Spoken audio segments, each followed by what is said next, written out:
तर हे बघा बाळांनो, आपण इलेक्ट्रोकेमिस्ट्रीच्या पहिल्या पार्टमध्ये आहोत. शिकू लागलो कंडक्टिव्हिटी इन सोल्यूशन और कंडक्टन्स इन अ सोल्यूशन. तर त्याच्यामुळे काय शिकलो होतं आपण? कंडक्टिव्हिटी म्हणजे काय, मोलार कंडक्टिव्हिटी म्हणजे काय, हे हमने पढ़ाई की थी. NCERT म्हणा, महाराष्ट्र बोर्ड म्हणा, दोन्ही म्हणजे सारखंच आहे. दो तरह भी सेम है सिलेबस कंटेंट, इसलिए कोई टेंशन लेने की ज़रूरत नहीं है. तो इलेक्ट्रोकेमिस्ट्री मतलब एसिड, लिक्विड, लिक्विड के अंदर आयॉन्स की वजह से होता है कंडक्टिविटी, ये हमने पढ़ा था. अब उसके ऊपर what is the effect of concentration, variation of conductivity with concentration, ये हमको पढ़ना है. कंडक्टिविटी एंड मोलर कंडक्टिविटी दोनों का पढ़ना है. तो फर्स्ट पढ़ेंगे हम, this is the electrochemistry. Word लगेगा electrochemistry. This chapter is there, and in this case we have to study the variation. What is mean by variation of conductivity, variation of conductivity with the concentration, with the concentration, with concentration. मतलब बाळांनो, तर कसं change होतं conductivity, कैसे बदल जाता है conductivity with concentration. First क्या है, what is mean by conductivity? It is the electrical conductance produced in due to 1 centimetre cube of volume of solution. मतलब 1 सेंटीमीटर क्यूब वॉल्यूम में कितने होते हैं ions, this is called as the conductivity. अब क्या होता है बेटा, when the solution is diluted, मतलब मैंने बोला था डाइल्यूटेड कॉन्सेंट्रेशन कैसे बोला है आपको. कॉन्सेंट्रेशन मतलब क्या है, वो नंबर ऑफ मॉलिक्यूल्स ज़्यादा, मतलब घट्ट होता है, और डाइल्यूट मीन्स पातळ. तो when dilution is done, when the dilution is done, तर हे बघा बाळांनो, variation of conductivity with concentration. तर what is mean by conductivity? The conductivity is electrical conductance of volume of solution, given volume of a solution. मतलब 1 centimetre cube वॉल्यूममध्ये किती ion असतात, that gives the conductivity. आता काय होतं, आपण जर त्याला डायल्यूट केलं, कुणाला डायल्यूट करायचं, आपण जर सोल्यूशनला डायल्यूट केलं, सोल्यूशनला जर पातळ केलं तर नंबर ऑफ आयन्स वाढतात. Definitely when the solution is diluted, the number of ions increases. So degree of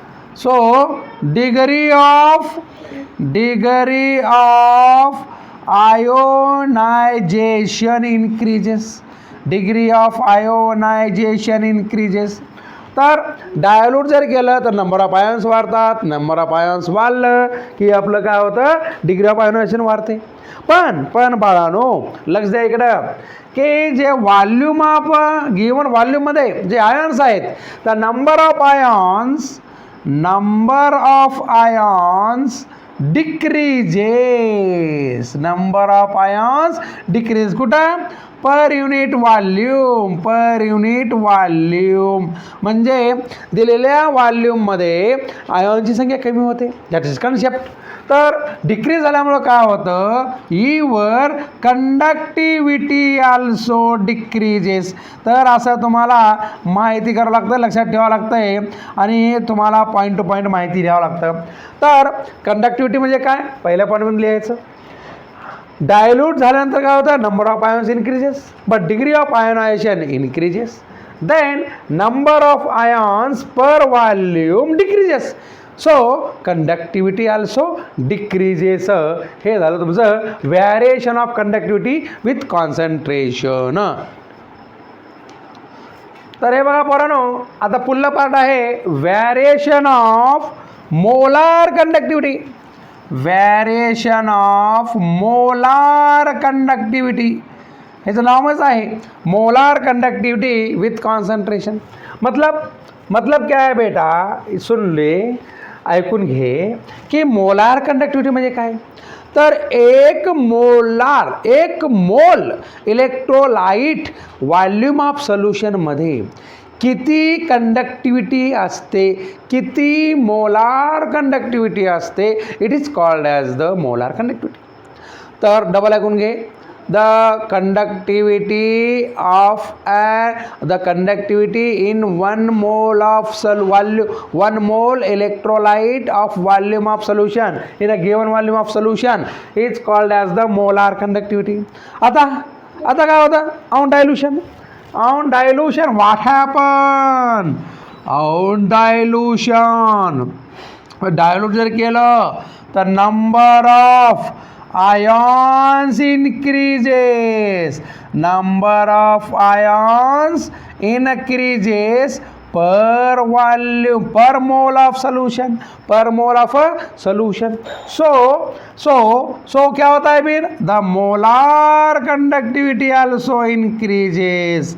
ए बघ बाळ, this is the molar conductivity also increases. तो molar conductivity क्या होता है बेटा? बढ़ता है. तो concentration मतलब on dilution, जब concentration कम होता है तो molar conductivity बढ़ता है, लेकिन जब डायलूशन बढ़ता है तो कंडक्टिविटी कम होता है. कंडक्टिविटी कमी, मोलार कंडक्टिविटी जास्त ऑन डायलूशन. लक्षात ठेवा. Now the next concept is बाळा the variation of molar conductivity with concentration of तर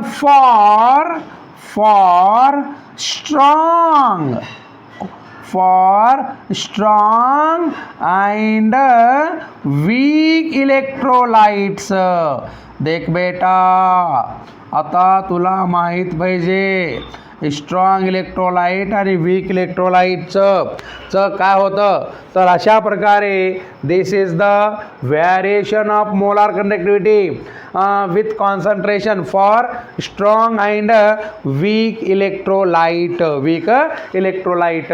तर हे बघ बाळ, स्ट्रॉंग इलेक्ट्रोलाइट आणि वीक इलेक्ट्रोलाइट म्हणजे काय तुला माहिती आहेच. आयन इक्विलिब्रियम शिकलेला आहेस, भरपूर ठिकाणी शिकलेला आहेस तू. तर स्ट्रॉंग इलेक्ट्रोलाइट म्हणजे काय? The electrolyte which dissociate highly in a solution is called as a strong electrolyte. खाली कर जा. आणि वीक इलेक्ट्रोलाइट म्हणजे काय? The electrolyte which ionize less ionized in a solution are called as the weak electrolytes. तर दोन्हीमध्ये पण काय होतं माहिती आहे का की कॉन्सन्ट्रेशन जर कमी झालं विथ डायल्यूशन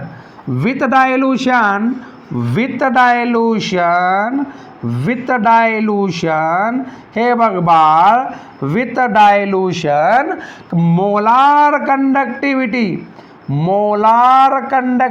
किसकी? Molar conductivity of strong as well as weak electrolyte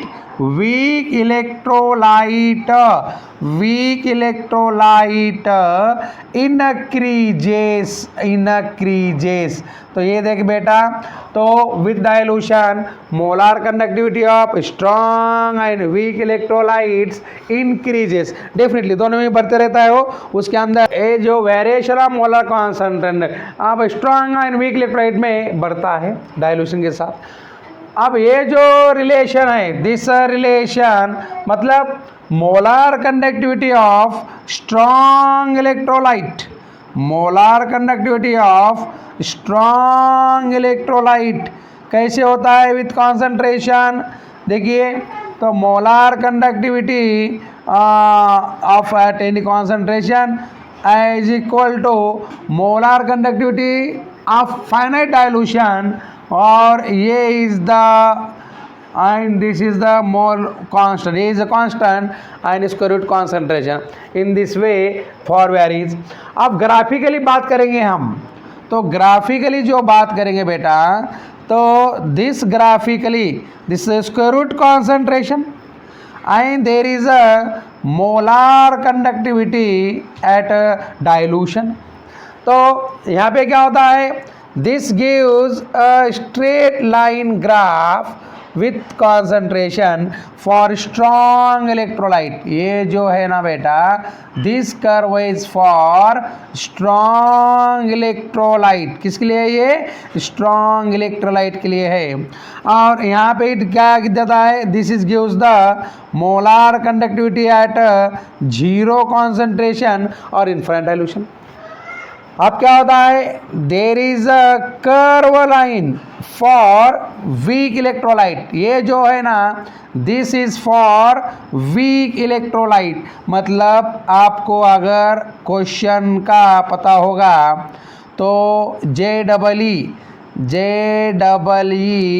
22 main में फेज 2 में पूछा था, asked in the JEE 22 exam कि दिस कर्व गिव्स, किसके लिए कर्व होता है?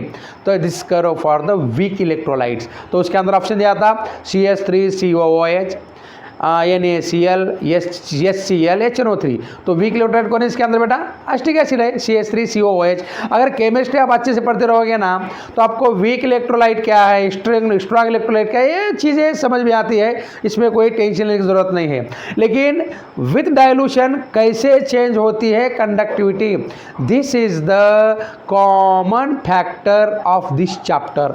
तो कंडक्टिविटी किस में बढ़ता है, कंडक्टिविटी किस में कम होती है, ये इस चैप्टर का थीम है। और इसमें क्या होता है बेटा? This content is for CBSE also. Maharashtra board और CBSE में सेम है। सिर्फ NCERT में क्या है कि इसमें जो हमने 11th क्लास में पढ़ा है, मतलब molarity, normality, concentration of solution, ये इसी चैप्टर में इंक्लूड किया है। इतना ही फर्क है, डिफरेंस है, कुछ भी नहीं है। केमिस्ट्री कहीं भी जाओ, इलेक्ट्रोकेमिस्ट्री कहीं भी जाओ, वर्ल्ड में कहीं जाओ, तो आपको पहले बेसिक यही पढ़ना पड़ता है, ये याद रखो। CBSE, NCERT, महाराष्ट्र बोर्ड ऐसा डिस्टिंग्विश मत करो। You have to take the knowledge first, then decide which exam you want to face. तो इस तरह से आप समझ लो, जब मैं पढ़ाता हूँ तो सबका कंटेंट इसके अंदर आता है। CBSE हो या महाराष्ट्र बोर्ड हो या कौन सा एग्जाम आप फेस कर सकते हो अगर मेरे वीडियोस देखोगे तो, ठीक है, याद रखो ये। तो दिस तरह से, in this way the variation of strong electrolyte and weak electrolyte with concentration and molar conductivity variation is given in this way। तो इस तरह से दिया जाता है। अब क्या है बेटा? फॉर स्ट्रॉन्ग लाइट क्या है? For strong electrolyte this is the lambda versus concentration graph gives the molar conductivity at infinite dilution or low concentration। लेकिन for weak electrolyte the graph is not linear, this graph is curved, so we have to not find the molar conductivity at concentration or dilution। तो हम zero concentration या infinite dilution पे हम क्या है, weak electrolyte का molar conductivity नहीं निकाल सकते। इसलिए फिर क्या आया है? इसलिए आया है तुम्हारा एक नया rule, this is called as the Kohlrausch law for molar conductivity of weak electrolyte, Kohlrausch law, ठीक है, कोरलुच लॉ। तर हे बघा बाळांनो, आपलं जे आहे molar conductivity with concentration for strong and weak electrolytes. त्याच्यामुळे काय होतं, स्ट्रॉंग इलेक्ट्रोलाइटमध्ये आपण molar conductivity at zero concentration काढू शकतो डायरेक्टली फ्रॉम द ग्राफ। कसं काय काढू शकतो? Because this graph is a linear graph, हे लिनियर पट्टा आहे म्हणून काढू शकतो। पण वीक इलेक्ट्रोलाइटसाठी काय आहे की आपण molar conductivity at zero concentration और ॲट इन्फिनिट डायल्यूशन काढू शकत नाही। मग त्यासाठी कोण आहे? Kohlrausch law. तर कोरलुच लॉ का म्हणतंय of independent migration of ions. मग का असतं बाळांनो, तर आपल्याकडे आहेत आयॉन्स आणि ते आयॉन्स काय होतात, फिरतात सोल्युशनमध्ये, इकडून तिकडं तिकडून इकडं, आणि आयॉन फिरल्यामुळे काय होतं, कंडक्टिव्हिटी इज हॅपन्ड किंवा conductivity is done in the solution. मग काय सांगतो कोरलुच लॉ? तर बघूया याचं स्टेटमेंट काय आहे ते, at infinite dilution each ion migrates independent of co-ion. म्हणजे आपल्या ह्या सोल्युशनमध्ये एक आयन तर नसते, भरपूर आयन असतात त्याच्यामध्ये, आपलं कॅटन असतात, जेवढे आपल्याकडं सोल्युशनमध्ये कंटेंट आहे तेवढे आयन असतात. समजा हे वॉटर आहे, ह्या वॉटरमध्ये टाकलं NaCl, काय टाकलं NaCl टाकलं, तर वॉटरमध्ये NaCl टाकलं किंवा अमोनियम हायड्रॉक्साईड टाकलं, काही टाकलं तर काय काय होतं त्याच्यामध्ये बघा. तर in this way hey NaCl आहे आणि तो मध्ये वॉटर आहे, तर वॉटरचे आयन H+ आणि OH- आणि मिठाचे आयन Na++Cl-. तर काय म्हणतं, at infinite dilution each ion migrates independent of co ion. म्हणजे ह्या आयनचं एकमेकासोबत काही संबंध नसते, co ion, and contributes to total molar conductivity of an electrolyte. मानी हे और ये जो है यहाँ पे जो आयन है दोनों क्या करते हैं, टोटल मोलार कंडक्टिविटी निकालते हैं ऑफ इलेक्ट्रोलाइट. तो इलेक्ट्रोलाइट क्या हो गया, वाटर के अंदर NaCl डाल दिए, this become electrolyte, this become electrolyte, strong electrolyte है. अगर हम इसकी जगह लेते हैं तो यहाँ पे जो कोरलुच लॉ है it is for the weak electrolyte, weak electrolyte. Acetic acid डाल दिए, तो यहाँ पे क्या है, ये H+ है एंड CH3COO- कार्बोक्सिलेट आयन और H+ आयन है. ये क्या होते हैं, irrespective of the nature of the other ion to which it is associated. मतलब at infinite dilution each ion migrates independent of co ion and contributes to molar conductivity of an electrolyte irrespective of the nature of the ion. मतलब ion का nature का कुछ भी ध्यान नहीं है यहाँ पे, तो उसके तरफ से एसोसिएटेड विथ इट. तो this is the Kohlrausch law.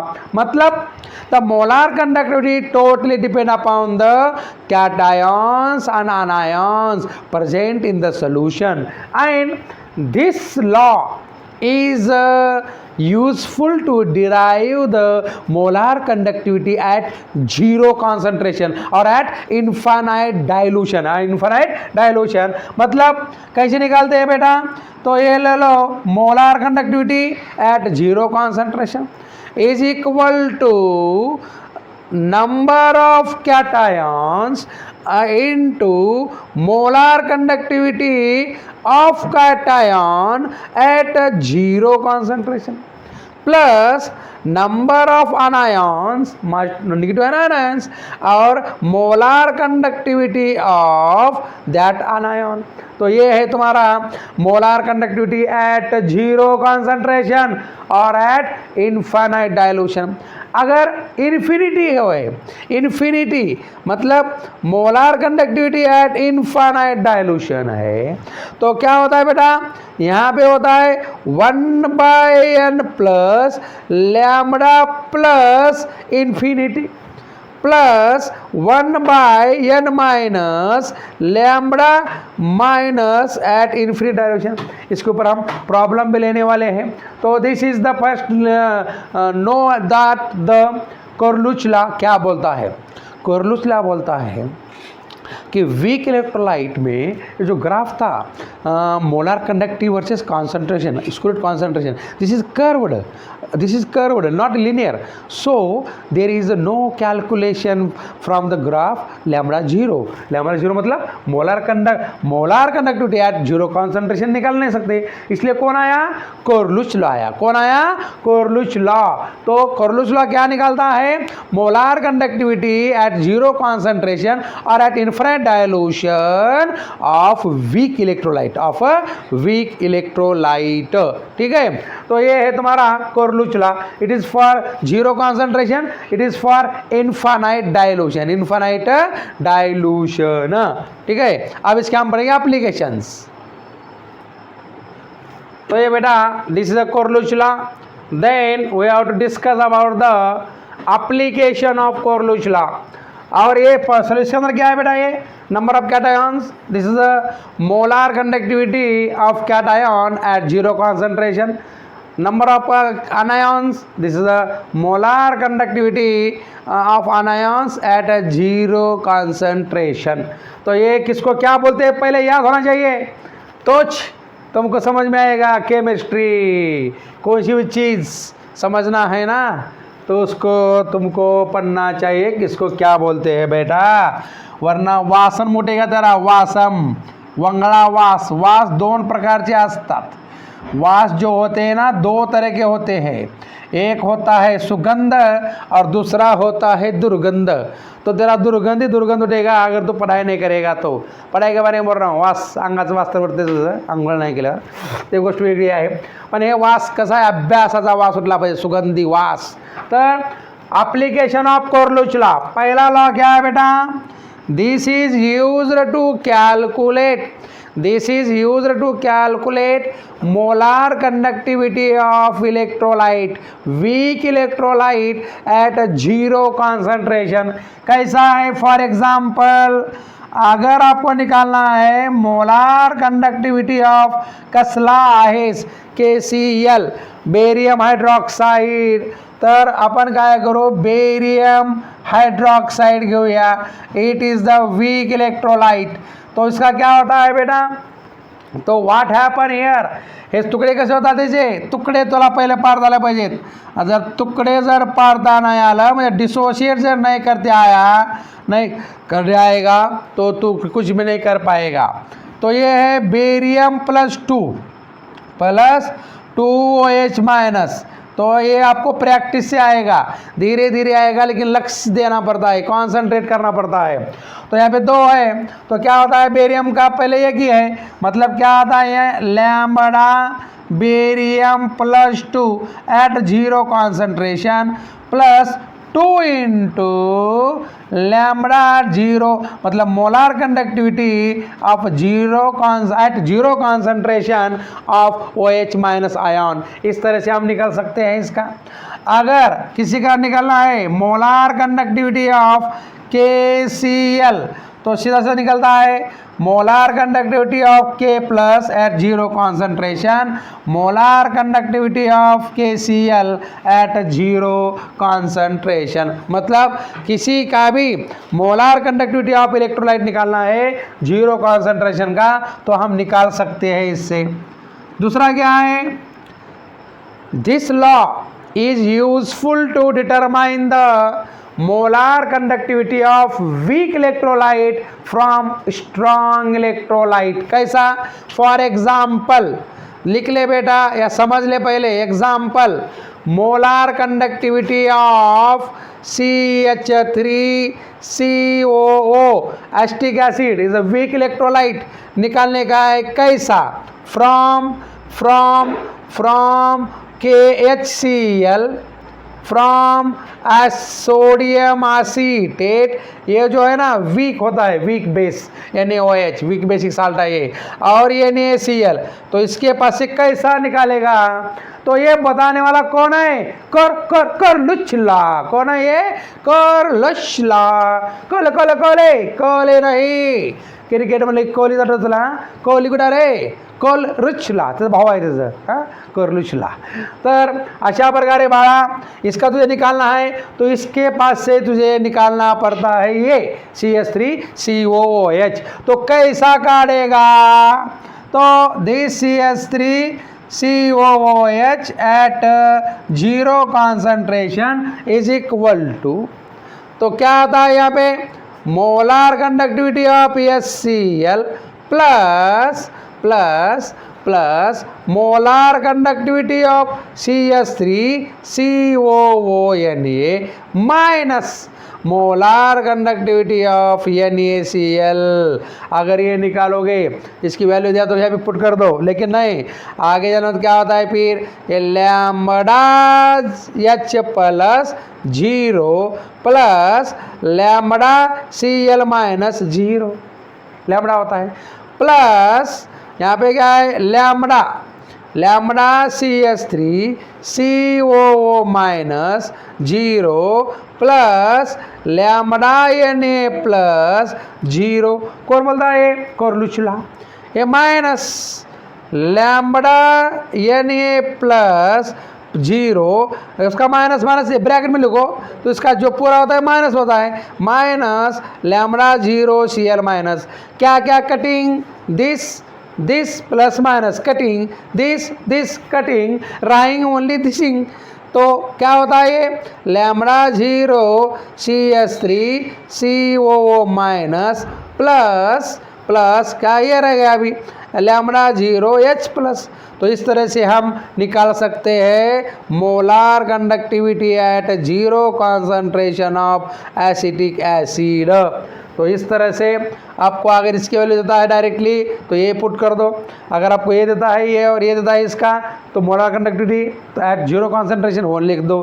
तो इस तरह से we have to calculate the molar conductivity of weak electrolyte at 0 concentration from Kohlrausch law, और क्या निकाल सकते हैं तीसरा एप्लीकेशन, ये लिख लो पूरा नोट कर लो आराम से।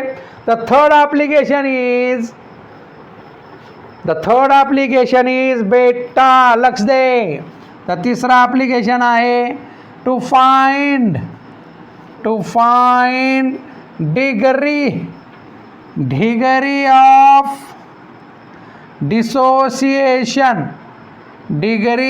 डिसोसिएशन, बोले तो alpha, degree of dissociation alpha and dissociation constant of acid K. कैसा निकालते हैं तो देयर इज अ फार्मूला, तो मानुल्लाह है तो फार्मूला है और प्रॉब्लम भी आसान हो जाते हैं। तो लिख लो बेटा, तो के ये बराबर है क्या था ये अल्फा स्क्वायर सी, कसं आहे alpha square C, this is the K. Then next, what is the next? Alpha square C divided by 1 minus alpha, 1 minus alpha. This is also the degree of dissociation का formula है, ठीक है। तो अब उसमें क्या है अल्फा कैसे निकालते फिर, therefore alpha is equal to molar conductivity at given concentration by molar conductivity at 0 concentration और इनफाइनाइट डाइल्यूशन, और